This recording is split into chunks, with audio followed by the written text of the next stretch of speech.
ಅಗ್ನಿಸಾಕ್ಷಿ ಮುರುಘಾ ಆಗಿ ಕೊಡೆ ಮುರುಘಾ ಆಯ್ತು. ಕೊಡೆ ಮುರುಘಾ ಆಗಿ ಈಗ ಮುರುಘಾ ಸನ್ ಆಫ್ ಕಾನೂನ್ ಆಗಿದೆ. ಈ ಸಿನಿಮಾ ಹುಚ್ಚು ಯಾರಿಗ್ ಬರ್ತದೋ ಬಿಡ್ತದೋ ಗೊತ್ತಿಲ್ಲ. ನನ್ಗಂತೂ ರಾಣಿ ಮಹಾರಾಣಿ ಸಿನಿಮಾದಲ್ಲೇ ಹುಚ್ಚು ಬಂತು. ಆರ್ಟಿಸ್ಟ್ ಅಂದ್ ಒಂದೇನೋ ಒಂದ್ ಮಟ್ಟಕ್ಕೆ ಬೆಳೆದಿರ್ತಾರೆ. Junior artist, background artist ಆಗಿದೆ. ನನ್ನ ಯಾವತ್ತೂ ನಾನು ಅದೇ ರೀತಿ ಇರೋ ನಾನು ಆಸೆ ಪಡ್ತೀನಿ. ನಾನು ಒಂದು ಸ್ಟ್ಯಾಂಡ್ ನಿಲ್ಸಿದ್ದು ಕರ್ನಾಟಕ ಜನ ಅಗ್ನಿಸಾಕ್ಷಿ. ಮುರುಘಾ ಸನ್ ಆಫ್ ಕಾನೂನ್ ನಾನು ಮಾಡ್ಕೊಂಡು ನಿಂತಿದ್ದೀನಿ. ಸುಮಾರು ಒಂದು 6 ಫೈಟ್ ಇಟ್ಟಿದ್ದೀನಿ, ಒಂದು 4 ಸಾಂಗ್ ಇಟ್ಟಿದ್ದೀನಿ. ಅದ್ಭುತವಾಗಿ ಬಂದಿದ್ದೆ. ಕೆಲವರು ಇದೇ ಕಲೆ ನನ್ನ ತಾಯಿ ಬದುಕಬೇಕು, ಇದರಿಂದ ನಾವು ಜೀವನ ಮಾಡ್ಬೇಕು ಅಂತ ಬಹಳ ಜನ ಪ್ರೊಡ್ಯೂಸರ್ಗಳಿದ್ದಾರೆ.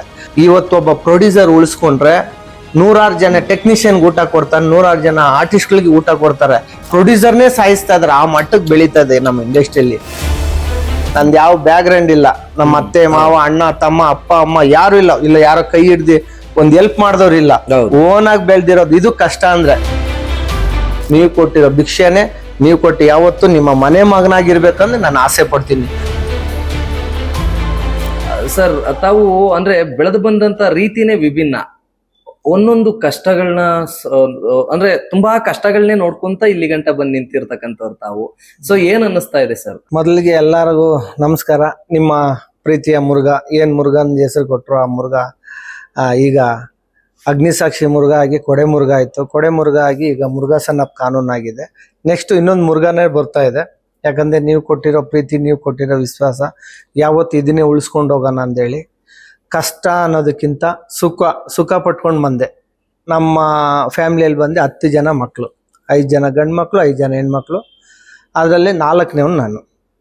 ಈ ಸಿನಿಮಾ ಕ್ರೇಜು, ಈ ಸಿನಿಮಾ ಹುಚ್ಚು ಯಾರಿಗ್ ಬರ್ತದೋ ಬಿಡ್ತದೋ ಗೊತ್ತಿಲ್ಲ. ನನ್ಗಂತೂ ರಾಣಿ ಮಹಾರಾಣಿ ಸಿನಿಮಾದಲ್ಲೇ ಹುಚ್ಚು ಬಂತು. ಆ ಸಿನಿಮಾಗೆ ಮನೆಯಿಂದ ಒಂದು 15,000 ರೂಪಾಯಿ ಕಳ್ತನ ಮಾಡ್ಕೊಂಡು ಬಂದು ಮುಂಡ್ರಡಿಪಳ್ಳಿಯ ಪ್ಯಾಲೇಸ್ ಅಲ್ಲಿ ಶೂಟಿಂಗ್ ನಡೆಯುವಾಗ ಯಾರೋ ಮ್ಯಾನೇಜರ್ ಅಂದೇಳಿ ಆಕ್ಟ್ ಮಾಡಿಸ್ತೀನಿ ಅಂದೇಳಿ ಒಂದು 200 ರೂಪಾಯಿ ಖರ್ಚು ಮಾಡಿದ್ದೆ. ಮಿಕ್ಕಿದ್ದೆಲ್ಲ ಅವನ ಕೈ ಕೊಟ್ಟು ಆಕ್ಟ್ ಮಾಡಕ್ ಹೋಗಿದ್ದೆ.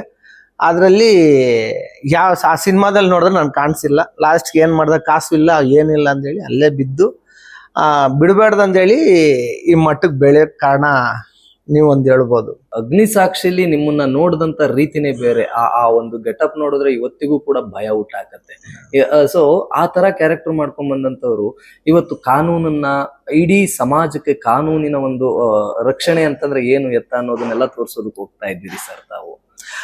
ನಾನು ಅಗ್ನಿಸಾಕ್ಷಿಗಿನ ಮುಂಚೆ ಫಸ್ಟ್ ಸಿನಿಮಾ ಮಾಡಿದ್ ರಾಣಿ ಮಹಾರಾಣಿ. ಅದಾದ್ಮೇಲೆ ವಿಜಯಕಾಂತ್ ಸರ್ 7 ಜಾತಿ ಅಂದೇಳಿ ಮುಂಡ್ರಡಿಪಾಳ್ಯದಲ್ಲೇ ಶೂಟಿಂಗ್ ನಡೀತಾ ಇದ್ದು. ಜಯಪುರದ ವಿಜಯಕಾಂತ್ ಸರ್. ಅದ್ರಲ್ಲೂ ಒಂದು ಚಿಕ್ಕ ಎಲ್ಲೋ ನಿಂತ್ಕೊಳ್ಳೋ ಜೂನಿಯರ್ ಆರ್ಟಿಸ್ಟ್ ಪಾತ್ರ. ಜೂನಿಯರ್ ಆರ್ಟಿಸ್ಟ್ ಎರಡು ಒಂದೇ. ಆರ್ಟಿಸ್ಟ್ ಅಂದ್ ಒಂದೇನೋ ಒಂದ್ ಮಟ್ಟಕ್ಕೆ ಬೆಳೆದಿರ್ತಾರೆ. Junior artist, background artist ಆಗಿದೆ. ನನ್ನ ಯಾವತ್ತೂ ನಾನು ಅದೇ ರೀತಿ ಇರೋ ನಂದು ಆಸೆ ಪಡ್ತೀನಿ. ಫಸ್ಟ್ ಸೀರಿಯಲ್ ಬಂದು ನಂದು ಬೃಂದಾವನ. ಕಲರ್ಸ್ ಕನ್ನಡ ಆಗೋಕ್ ಮುಂಚೆ ETV ಕನ್ನಡ ಇತ್ತು, ETV ಚಾನಲ್. ಆ ಚಾನಲ್ ಅಲ್ಲಿ ಫಸ್ಟ್ ಬೃಂದಾವನ ಸೀರಿಯಲ್, ಅದಾದ್ಮೇಲೆ ಮಾಂಗಲ್ಯ, ಬದುಕು, ಸುಕನ್ಯಾ, ಸಾಗುತ್ತದೂರ, ಅಡ್ವೊಕೇಟ್ ಅರ್ಜುನ್, ಪೇರಣ, ರಥಸಪ್ತಮಿ, ಜೋಕಾಲಿ, ಪುನರಿವ, ಹಲವಾರು ಸೀರಿಯಲ್ಗಳು ಮಾಡ್ಕೊಂಡೆ. ಹಲವಾರು ಸಿನಿಮಾಗಳು ಬ್ಯಾಕ್ ಗ್ರೌಂಡ್ ಆರ್ಟಿಸ್ಟ್ ಆಗಿ ಮಾಡಿದೆ.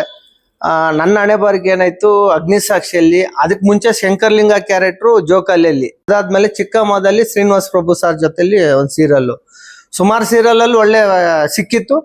ಆದ್ರೆ ನಾನು ಒಂದು ಸ್ಟ್ಯಾಂಡ್ ನಿಲ್ಸಿದ್ದು ಕರ್ನಾಟಕ ಜನ ಅಗ್ನಿಸಾಕ್ಷಿ. ಈ ಅಗ್ನಿಸಾಕ್ಷಿಯಲ್ಲಿ ಹೀರೋ ಇಲ್ಲ, ಹೀರೋಯಿನ್ ಇಲ್ಲ. ಆ ಮಗು, ನಾನು, ನನ್ನ ಜೊತೆ ಒಂದು 4 ಜನ ಹುಡುಗರು. ಡೈರೆಕ್ಟ್ ಹಲವಾರು ರೀತಿಯಲ್ಲಿ ಬೈದ್ರು, ಏನ್ ಹಿಂಗ್ ಮಾಡ್ತಾ ಇದೆ ಅಂತ. ಅದೇ ಹೈಯೆಸ್ಟ್ TRP ಈಗ ಕಿರುತೆರೆಯಲ್ಲಿ 20 TRP ಅಂದ್ರೆ ನಾನು ಹೆಮ್ಮೆಯಿಂದ ಹೇಳ್ಕೊಂತೀನಿ. 20 TRP ಬಂದಿದ್ದು ಅದೊಂದೇ ಸೀರಿಯಲ್. ಅದು ಬಿಟ್ಟು ಬೇರೆ ಯಾವ್ದು ಬಂದಿಲ್ಲ. ಸಿನಿಮಾದಲ್ಲಿ ದೊಡ್ಡ ಮನೆ ಹುಡುಗರು ಅಪ್ಪು ಸರ್ ಬಂದಿದೆ ಅಂತಾರೆ. ನನ್ ಖುಷಿ ಬಹಳ. ಅದಕ್ ಬಿಟ್ರೆ ಇನ್ ಯಾವ ಸೀರಿಯಲ್ಲು, ಯಾವ ಸಿನಿಮಾಗಳು ಬಂದಿಲ್ಲ. ಹೈಯೆಸ್ಟ್ TRP 20 TRP ಬಂದಿದ್ದು ಅಗ್ನಿಸಾಕ್ಷಿಯಲ್ಲಿ. ಆ ಅಗ್ನಿಸಾಕ್ಷಿಯಿಂದ ಕೊಡೆ ಮುರುಘಾ ಆಯ್ತು. ಪ್ರೊಡ್ಯೂಸರ್ ಸಿಕ್ಕಿದ್ರು K. ರವಿಕುಮಾರ್ ಅಂದೇಳಿ. ಅವರು ಮಮ್ಮಿ ಪಿಕ್ಚರ್ ಮಾಡಿದ್ರು. ಅದಾದ್ಮೇಲೆ ನನ್ನ ಹೀರೋ ಮಾಡಕ್ ಹೊಟ್ಟಿದ್ರು ನಮ್ಮ ಸುಬ್ರಹ್ಮಣ್ಯ ಪ್ರಸಾದ್ ಅವರು, ಡೈರೆಕ್ಟರ್. ಅವ್ರು ಆನಂದ ಭೈರವಿ ಸೀರಿಯಲ್ ಇದ್ದು. ತುಂಬಾ ಕಥೆ ಇದೆ, ಅದೆಲ್ಲ ಹೇಳ್ಬೇಕಂದ್ರೆ ನನಗೆ ನೀವು ಈ ಒಂದು ಎಪಿಸೋಡ್ ಸಾಲಲ್ಲ, ಒಂದು 10 ಎಪಿಸೋಡ್ ಆಗ್ಬೇಕು. ಆ ತರ ರೀತಿಗಳಿದೆ. ಆದ್ರೂ ಅಲ್ಲಿಂದ ಬೆಳ್ಕೊಂಡ್ ಬಂದು ಕೊಡೆ ಮುರುಘಾ ಆಯ್ತು. ಲಾಕ್ಡೌನ್ ಟೈಮಲ್ಲಿ ರಿಲೀಸ್ ಆಯ್ತು. ಎಲ್ಲಾರ್ಗು ಅಷ್ಟು ರೀಚ್ ಆಗಿದ್ಯೋ ಆಗಿಲ್ಲೋ ಗೊತ್ತಿಲ್ಲ ನನಗೆ. ಆದ್ರೆ ಒಳ್ಳೆ ರೆಸ್ಪಾನ್ಸ್ ಬಂತು. ಒಂದು ಹೀರೋ ಅಂತೇಳಿ ನಾನು ನಿಂತ್ಕೊಂಡೆ. ನನ್ನ ಕರ್ನಾಟಕ ಜನ ಎಲ್ಲ ಆ ಲ್ಯಾಂಗ್ವೇಜ್ ಅವರು ನನ್ನ ಕೈ ಹಿಡಿದ್ರು. ಅದಾದ್ಮೇಲೆ ಮುರುಘಾ ಸನ್ನಪ್ ಕಾನೂನ್ ಮಾಡ್ಕೊಂಡು ನಿಂತಿದ್ದೀನಿ. ಈಗ ಮುರುಘಾ ಸನ್ನಪ್ ಕಾನೂನಲ್ಲಿ 28 ಜನ ಆರ್ಟಿಸ್ಟ್ ಇದ್ದಾರೆ. ಶೋಭರಾಜ್ ಸರ್ ಇದ್ದಾರೆ, ತಿಲ್ಲರ್ ಮಂಜು ಸರ್ ಇದ್ದಾರೆ, ವಿನಯ್ ಪ್ರಸಾದ್ ಮೇಡಮ್ ಇದ್ದಾರೆ, ಡಿಂಗ್ರಿ ನಾಗರಾಜು, ಪಟ್ರೆ ನಾಗರಾಜು, ಉಮೇಶ್ ಸಾರು, ರಮೇಶ್ ಭಟ್ ಸಾರು, ಆಮೇಲೆ ನಮ್ಮ ಕಾಮಿಡಿ ಕಿಲಾಡಿಗಳಲ್ಲಿ ಚಂದ್ರಪ್ರಭಾ, ಕಾರ್ತಿಕ, ಪಾಟೀಲ, ಗೊಬ್ಬರಗಾಲ ಇವರೆಲ್ಲರೂ ಇದ್ದಾರೆ. ಹಲವಾರು ಕಲಾವಿದ್ರು ಇದರಲ್ಲಿ ಇದ್ದಾರೆ. ಆಮೇಲೆ ಕಿರಣ್ ಯೋಗೇಶ್ವರ್ ಇದ್ದಾರೆ. ಸುಮಾರು ಒಂದು 6 ಫೈಟ್ ಇಟ್ಟಿದ್ದೀನಿ, ಒಂದು 4 ಸಾಂಗ್ ಇಟ್ಟಿದ್ದೀನಿ. ಅದ್ಭುತವಾಗಿ ಬಂದಿದ್ದೆ, ನೀವು ನೋಡ್ಬೋದು.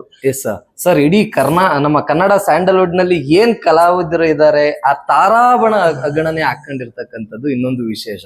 ಎಲ್ರು ಇದ್ದಾರೆ ಇಲ್ಲೇನೆ. ಇದೇ ಸಿನಿಮಾದಲ್ಲಿ ಏನ್ ಹಳೆ ವಿಲನ್ಗಳು ಇದ್ದಾರೆ, ಹಳೆ ಹೀರೋಯಿನ್ಗಳು ಇದ್ದಾರೆ, ಹೊಸ ಕಲಾವಿದರುಗಳು ಇದ್ದಾರೆ. ಸೊ ಇದೆಲ್ಲ ಎಷ್ಟು ಅಂದ್ರೆ ಇಷ್ಟು ಜನ ಕಲಾವಿದರುಗಳನ್ನ ಮೇಂಟೈನ್ ಮಾಡೋದು ಅಷ್ಟು ಸುಲಭ ಅಲ್ಲ ಸರ್. ನೋಡುಗರಿಗೆ ಸುಲಭ ಅನ್ಸಿದ್ರು ಕೂಡ ಅಲ್ಲಿ ತಾವು ಅನುಭವಿಸಿರೋರ್ಗೆ ಗೊತ್ತಿರುತ್ತೆ ಸರ್. ಇದ್ರಲ್ಲಿ ಹೇಳ್ಬೇಕಂದ್ರೆ ಪ್ರೊಡ್ಯೂಸರ್ ಆಗ್ಬೇಕಂದ್ರೆ ಪ್ರೊಡ್ಯೂಸರ್ ಹೆಸರು ತಗೊಂಡ್ಬೇಕಂದ್ ಇರ್ತಾರಲ್ಲ, ನಿಜವಾಗ್ಲು ತುಂಬಾ ಹಾರ್ಟ್ಲಿ ಹೇಳ್ತಾ ಇದ್ದೀನಿ. ಅವನು ಪ್ರೊಡ್ಯೂಸರ್ ಆದವ್ನು ಏನ್ ಮಾಡಿದ್ ದುಡ್ಡು ತಗೊಂಡ್ ಮನೆ ಅಡ ಇಡ್ತಾನೋ, ಇಲ್ಲಿ ಏನೇನೋ ಹೊಲಸ್ ಮಾತಲ್ಲಿ ಬರ್ತದೆ, ಅಷ್ಟು ನೋವಿದೆ. ಆ ದುಡ್ಡು ತಂದು ಇಲ್ಲಿ ಹಾಕ್ತಾನೆ. ಅವ್ನ್ ಶೋಕಿಗಂತೂ ಕೆಲವ್ರು ಶೋಕಿಗ್ ಬರ್ತಾರೆ, ಕೆಲವ್ರು ಇದೇ ಕಲೆ ನನ್ನ ತಾಯಿ ಬದುಕ್ಬೇಕು, ಇದ್ರಿಂದ ನಾವು ಜೀವನ ಮಾಡ್ಬೇಕು ಅಂತ ಬಹಳ ಜನ ಪ್ರೊಡ್ಯೂಸರ್ಗಳಿದ್ದಾರೆ. ಆ ಪ್ರೊಡ್ಯೂಸರ್ಗಳಿಗೆ ಈಗಿನ ನೆಲದಲ್ಲಿ, ಈಗಿರೋ ಪೊಸಿಷನ್ ಅಲ್ಲಿ ಯಾರು ಕೈ ಹಿಡಿಯಲ್ಲ ಸರ್. ಅಷ್ಟು ನೋವಿದೆ. ಅಷ್ಟು ಈಗ ನೋಡಿ, ಈಗ ನಾನು ಸಿನಿಮಾ ಮಾಡಿದ್ದೀನಲ್ಲ, ಈ ಸಿನಿಮಾದಲ್ಲಿ ಒಬ್ಬೊಬ್ಬ ಆರ್ಟಿಸ್ಟ್ ಕರಿಬೇಕಂದ್ರೂ ಅವರು ಡೇಟ್ಗಳು ಕೊಡಲ್ಲ. ನನ್ ಪ್ರೆಸ್ ಮೀಟ್ ಆಗ್ಲಿ ಎಲ್ಲ ಆಗ್ಲಿ, ಇನ್ನೊಂದ್ಸತಿ ಹೇಳ್ತೀನಿ ನಿಮ್ಗೆ, ಇವ್ರವಾಗಿ ಹೇಳ್ಬೇಕು ಎಲ್ಲ ಆರ್ಟಿಸ್ಟ್ಗಳ ಬಗ್ಗೆ ಹೇಳ್ಬೇಕು. ಯಾಕಂದ್ರೆ ಇವತ್ತು ಒಬ್ಬ ಪ್ರೊಡ್ಯೂಸರ್ ಉಳಿಸ್ಕೊಂಡ್ರೆ 100 ಜನ ಟೆಕ್ನಿಷಿಯನ್ ಊಟ ಕೊಡ್ತಾನೆ, 100 ಜನ ಆರ್ಟಿಸ್ಟ್ಗಳಿಗೆ ಊಟ ಕೊಡ್ತಾರೆ. ಈಗ ಪ್ರೊಡ್ಯೂಸರ್ನೇ ಸಾಯಿಸ್ತಾ ಇದಾರೆ, ಆ ಮಟ್ಟಕ್ಕೆ ಬೆಳೀತಾ ಇದೆ ನಮ್ಮ ಇಂಡಸ್ಟ್ರಿಯಲ್ಲಿ. ಈಗ ಇಲ್ಲಿ ನೋಡಿ, ಸ್ಯಾಟಲೈಟ್ ರೇಟು ಯಾವ ರೇಟು ಹೋಗ್ತಲ್ಲ, ಇವ್ರೇನ್ ಮಾಡಿ ಡಿಮ್ಯಾಂಡ್ ಇಡ್ತಾರೆ, ಅಷ್ಟು ಬೇಕು, ಇಷ್ಟು ಬೇಕು, ಇಷ್ಟು ಬೇಕು. ಸಿಂಗಿಂಗು ಅಲ್ಲೂ ಅಷ್ಟು ಹೋಗ್ತಲ್ಲ, ಯಾವ್ದು ಬರ್ತಲ್ಲ, ಇವ್ರ ಡಿಮ್ಯಾಂಡ್ ಇವರೇ ಕ್ರಿಯೇಟ್ ಮಾಡ್ಕೊಂಡಿದ್ದಾರೆ. ಕೆಲವರು ಇವರೇ ಬೇಕಂದ್ರೆ ಯಾಕೆ ಹಳಬ್ರಿಗೆ ಚಾನ್ಸ್ ಸಿಗ್ತಲ್ಲ, ಯಾಕೆ ಹಳಬ್ರಿಗೆ ಚಾನ್ಸ್ ಸಿಗ್ತಲ್ಲ ಅಂದ್ರೆ ಇವ್ರು ಮಾಡೋದು, ಕೆಲವರು ಯಾರೋ ಒಂದು 10ರಲ್ಲಿ ಒಂದು 5% ಜನ ಏನ್ ಮಾಡ್ತಾರಂದ್ರೆ ಆ ಈಗೋ ಹರ್ಟು ಬಿಟ್ಟು ಹೋಗಲ್ಲ. ನಾವು ಯಾಕೆ ಕಡಿಮೆಗೆ ಮಾಡ್ಬೇಕು, ಯಾಕೆ ನಾವು ಇದ್ ಮಾಡ್ಬೇಕು ಅಂತ ಹೇಳಿ ಆ ರೇಂಜ್ ಅಲ್ಲಿ ಇರೋರು ಏನ್ ಮಾಡ್ತಾರೆ, ಹಂಗೆ ಇದ್ಕೊಂಡಿರ್ತಾರೆ. ಯಾಕಂದ್ರೆ ಆರ್ಟಿಸ್ಟ್ಗಳಿಗೆ ಹೇಳೋದು ಒಂದು, ಒಬ್ಬ ಪ್ರೊಡ್ಯೂಸರ್ನ ಉಳಿಸ್ಕೊಂಡ್ರೆ 100 ಜನ ಅನ್ನ ಊಟ ಮಾಡ್ಬೋದು. ಒಬ್ಬ ಪ್ರೊಡ್ಯೂಸರ್ನ ಕಿಲ್ ಮಾಡಿದ್ರೆ ನಾವೇ ಕಿಲ್ ಆದಂಗೆ. ಅದನ್ನ ದೇವರನ್ನ ತುಂಬಾ ಹಾರ್ಟ್ಲಾಗಿ ನೆಕ್ಸ್ಟ್ ಒಂದು ಮೀಡಿಯಾ ಪ್ರೆಸ್ ಮೀಟ್ ಅಲ್ಲಿ ಹೇಳ್ತೀನಿ. ನಾನು ತುಂಬಾ ಹರ್ಟ್ ಆಗಿದೆ. ಯಾಕಂದ್ರೆ ಎಲ್ಲ ಒಂದ್ರಲ್ಲಿ ಹೇಳೋದು ನನ್ಗೆ ಇಷ್ಟ ಇಲ್ಲ. ಯಾಕಂದ್ರೆ ಹೋಗೋಗಳು ತುಂಬಾ ಇದೆ ಇದ್ರಲ್ಲಿ. ತುಂಬಾ ನೋವು ಪಟ್ಕೊಂಡು, ಅದ್ ನೋವು ಅನ್ನೋಕಿನ್ನ ಕಷ್ಟ ಎಲ್ಲ ಹೇಳ್ತಾರೆ. ನಾನು ಕಷ್ಟಪಟ್ಟು ಬಂದೆ ನಂದು ಯಾವ ಬ್ಯಾಕ್ ಗ್ರೌಂಡ್ ಇಲ್ಲ.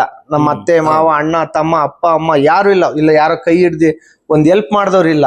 ಓನ್ ಆಗಿ ಬೆಳ್ದಿರೋದು ಇದು ಕಷ್ಟ. ಅಂದ್ರೆ ಕಷ್ಟ ಏನಂತ, ನಮ್ಮ ಅಪ್ಪ ಏನ್ ಸಿನಿಮಾ ಫೀಲ್ಡ್ ಅಲ್ಲಿ ಇಲ್ಲ, ನಮ್ಮ ಮಾವ ಏನು ಸಿನಿಮಾ ಫೀಲ್ಡ್ ಅಲ್ಲಿ, ನಮ್ಮ ಅತ್ತೆ ಮಾವ ಅಂದ್ರೆ ಯಾರು ನಾನು ಸಿನಿಮಾ ಫೀಲ್ಡ್ ಅಲ್ಲಿ ಇಲ್ಲ. ನಾನೊಬ್ಬ ಆರ್ಟಿಸ್ಟ್ ಆಗಿ, ಜೂನಿಯರ್ ಆರ್ಟಿಸ್ಟ್ ಆಗಿ ಒಂದು ಬೆಳ್ಕೊಂಡು ಈ ಮಟ್ಟಕ್ಕೆ ಬೆಳ್ದಿದ್ದೀನಿ ಅಂದ್ರೆ ಅದ್ ಕಷ್ಟ ಅಲ್ಲ, ನಿಮ್ಗೆ ಕೊಟ್ಟಿರೋ ನಿಮ್ ಪ್ರೀತಿ. ಆ ಪ್ರೀತಿ ವಿಶ್ವಾಸನೇ ನನ್ಗೆ ಇವತ್ತು ಈ ಮಟ್ಟಕ್ಕೆ ಇನ್ನೊಂದು ದೊಡ್ಡ ಮೂವಿ ಮಾಡೋ ಶಕ್ತಿ ನೀವು ಕೊಟ್ಟಿರೋ ಭಿಕ್ಷೆನೆ ನೀವು ಕೊಟ್ಟು. ಯಾವತ್ತು ನಿಮ್ಮ ಮನೆ ಮಗನಾಗಿರ್ಬೇಕಂದ್ರೆ ನಾನು ಆಸೆ ಪಡ್ತೀನಿ. ಅದನ್ನ ಉಳಿಸೋದು ಬಿಡೋದು ನಿಮ್ ಕೈಯಲ್ಲಿದೆ. ಇಷ್ಟೇ ನಾನು ಹೇಳ್ಬಲ್ಲೆ ಸರ್. Yes sir. ಇನ್ನು ಮುರುಘಾ ಸನ್ ಆಫ್ ಕಾನೂನು ಅಂದ್ರೆ ನಿಮ್ಮನ್ನ ನೋಡ್ತಾ ಇದ್ರೆ ವಿಭಿನ್ನವಾದಂತ ಗೆಟಪ್ ಸರ್. ಈ ಸಿನಿಮಾದಲ್ಲಿ ಒಬ್ಬ ಲಾಯರ್ ಆಗಿ ಕಾಣಿಸ್ಕೊಂತಾ ಇದ್ದೀರಿ ತಾವು. ಸೊ ಯಾವ ತರ ಇರ್ಬೋದು ಅಂದ್ರೆ ಒಂದು ಎಳೆನೇನಾದ್ರೂ ನಮ್ಮ ಪ್ರೇಕ್ಷಕರಿಗೆ ಬಿಟ್ಟು ಸರ್. ಅವ್ರಿಗೆ ಹೇಳ್ದಿರಿ ಇನ್ ಯಾರಿಗ್ ಸರ್ ಹೇಳಿ, ಸಿನಿಮಾ ಮಾಡಿರೋದು ಅವ್ರಿಗೇನೆ. ಫಸ್ಟ್ ಕೊಡೆ ಮುರುಘಾದಲ್ಲಿ ಕಾಮಿಡಿ ಮಾಡಿದೆ. ಅದ್ರಲ್ಲಿ ಸಿನಿಮಾದಲ್ಲಿ ಬಂದು ಆಕ್ಟಿಂಗ್ ಕಲಿಬೇಕು ಮತ್ತೆ ಆರ್ಟಿಸ್ಟ್ ಆಗ್ಬೇಕು ಅನ್ನೋರ್ಗು ಒಂದು ಇದು. ಡೈರೆಕ್ಟ್ರು ಕಷ್ಟ ಏನಿದೆ ಅದ್ರಲ್ಲೆಲ್ಲ ಸಿನಿಮಾದಲ್ಲಿ ತೋರಿಸಿದಿರಿ. ಈ ಸಿನಿಮಾದಲ್ಲಿ ಮದರ್ ಸೆಂಟಿಮೆಂಟ್ ಇದೆ, ಲವ್ ಸೆಂಟಿಮೆಂಟ್ ಇದೆ, ಮತ್ತೆ ಕಾಮಿಡಿ ಇದೆ, ಎಲ್ಲ ಮಿಕ್ಸ್ ಇದೆ. ಯಾರು ನೀವು ಕೊಟ್ಟಿದ್ ಕಾಸಿಗೆ ಬೋರ್ ಆಗ್ದಿರಂಗೆ ಖುಷಿಯಾಗಿ ಹೋಗ್ತೀರಾ. ಏನಪ್ಪ ಇವನ್ ಹೀರೋ ಆಗಿ ಮಾಡ್ಬಿಟ್ಟಿದ್ದಾನ ಅಂದಲ್ಲ. ಯಾವ ಹೀರೋಗೂ ಕಡಿಮೆ ಇಲ್ದ್ರಂಗೆ ಈ ಸಿನಿಮಾ ನಿಮ್ಮ ಮನ್ಸಿಗೆ ಹಾಕೊಳ್ಳಿ. ಒಂದ್ಸತಿ ಬಂದ್ ನೋಡಿ, ಚೆನ್ನಾಗಿದ್ಯಾ ಬೇಷನೆ, ಚೆನ್ನಾಗಿಲ್ವಾ ಉಗಿದ್ಬಿಟ್ಟು ಹೋಗಿ ಇನ್ನೊಂದ್ಸತಿ ತಿತ್ಕೊಂಡು ಇನ್ನೂ ಒಳ್ಳೆ ಸಿನಿಮಾ ಮಾಡ್ತೆ. ಹಿಂಗ್ ಮಾಡಂದೇಳಿ ನಾನ್ ರೆಡಿ. ಯಾಕಂದ್ರೆ ನಾನು ಸಿನಿಮಾ ಚೆನ್ನಾಗಿ ಮಾಡ್ಬಿಟ್ಟಿದ್ದೀನಿ, ಐಫಾಗಿ ಮಾಡಿದ್ದೀನಿ. ಯಾಕಂದ್ರೆ ಆ ಮಗು ಆ ತಂದೆಗೆ ಮುದ್ದು, ತಾಯಿ ತಂದೆಗೆ ಆ ಮಕ್ಕಳು ಮುದ್ದು. ಆ ತರ ನನ್ನ ಸಿನಿಮಾ ನನಗ್ ಮುದ್ದು. ಆದ್ರೆ ನಾನು ಓಪನ್ ಆಗಿ ಹೇಳ್ತಾ ಇದ್ದೀನಿ, ನಿಮ್ಗೆ ಮುದ್ದಾಗುತ್ತೆ ಅಂತೇಳಿ ನಾನು ನಂಬಿದ್ದೀನಿ. ನೋಡಿ ಸಿನಿಮಾ ನೋಡಿ, ಒಂದ್ಸತಿ ಬಂದು 100 ರೂಪಾಯಿ ಕೊಟ್ಬಿಟ್ಟು ಸಿನಿಮಾ ನೋಡಿ.